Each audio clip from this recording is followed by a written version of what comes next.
Morning, welcome back to Friday Focus and our NLP Nuggets. Today is episode 3 of 4, and today we're going to be talking about establishing rapport.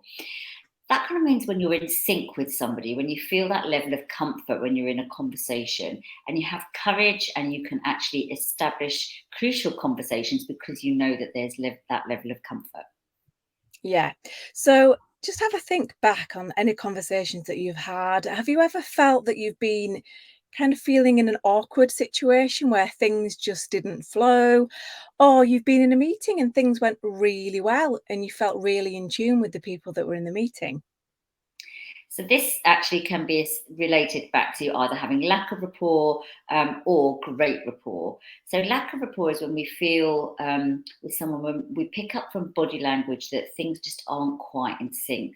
The pace and tone of something just feels a bit awkward, and we can really sort of feel the sort of maybe tension in the air from the volume of the voice, the eye contact, and more. It just doesn't feel right.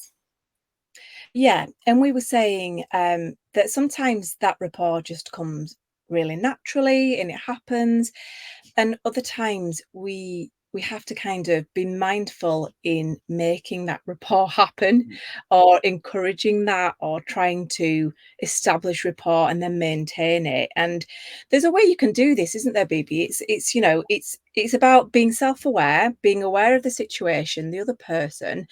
It's taking that pause internally and thinking, right, what's happening here and how can I actually gain rapport with someone? And that kind of links to last week. We talked about internal states. Mm. So what might be the ways that we could do this, would you say?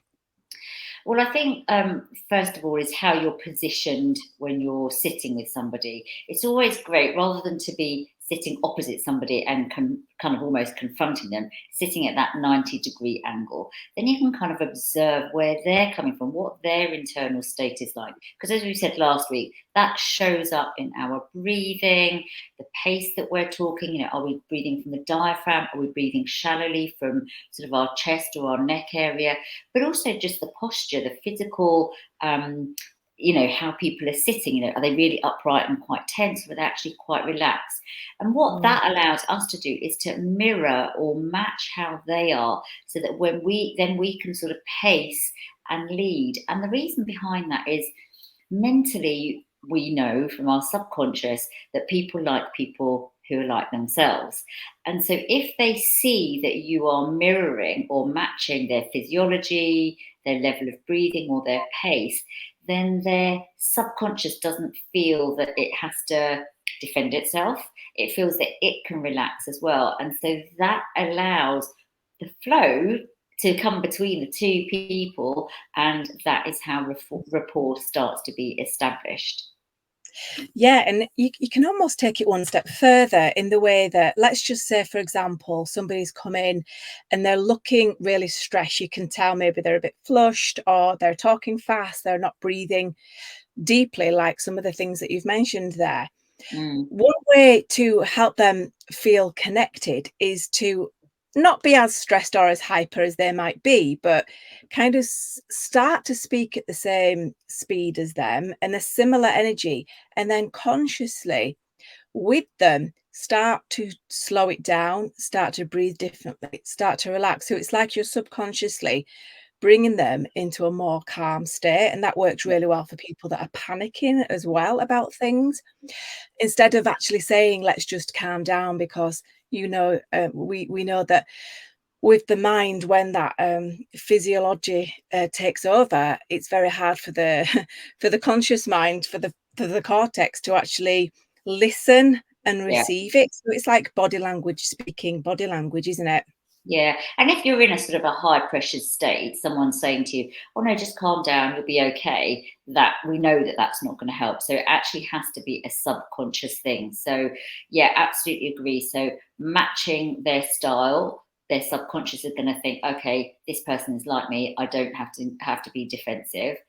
Then mirroring how they are is absolutely great. So again, that sort of reinforces, oh, we're in flow here. And then, as you said, match their their current state, not in a high way, but in a medium sort of level way, and then lead them into a Mm, calmer place. So yeah, you've got to get that match first of all, before you then pace and lead them to a calmer state.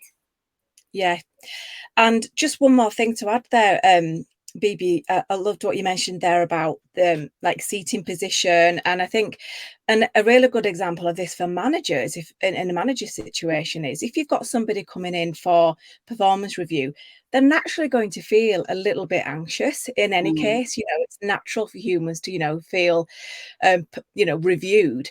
So rather than the manager being behind the desk and the team member being in front of the desk, that if they come around, and it's not that they're sitting side by side and they're yeah, turning to talk, but they're kind of on, you know, an angle, it just feels more equal and more natural. And that's the yeah, kind of mindset that you want people to be in when you're having an open conversation, rather than already being having this physical barrier and then sort of subconsciously interpreting that as there's a difference between you and I. So absolutely. it's subtle things like that make such a difference. Yeah, you're gaining sort of an equal footing ground, and it's. I mean, rapport is so key in business. You need it in client relationships. You need it in leadership. You need it, to work with your colleagues. You need it in order to be able to influence. So these key things in terms of being able to establish rapport helps you build that trust in relationships. And we know that trust, is something that's absolutely vital in business relationships. So, Nick, do you want to just summarise?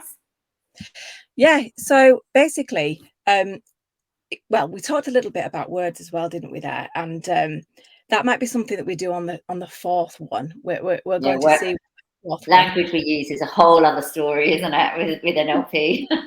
And so powerful, and it's really exciting to talk about that as well. But what I would say is, with the gaining rapport, it's really about one, having self-awareness and awareness of the environment that you're in. So it's taking that pause that we spoke about and just assessing and going, is there rapport here or not? Like we said, sometimes rapport is there.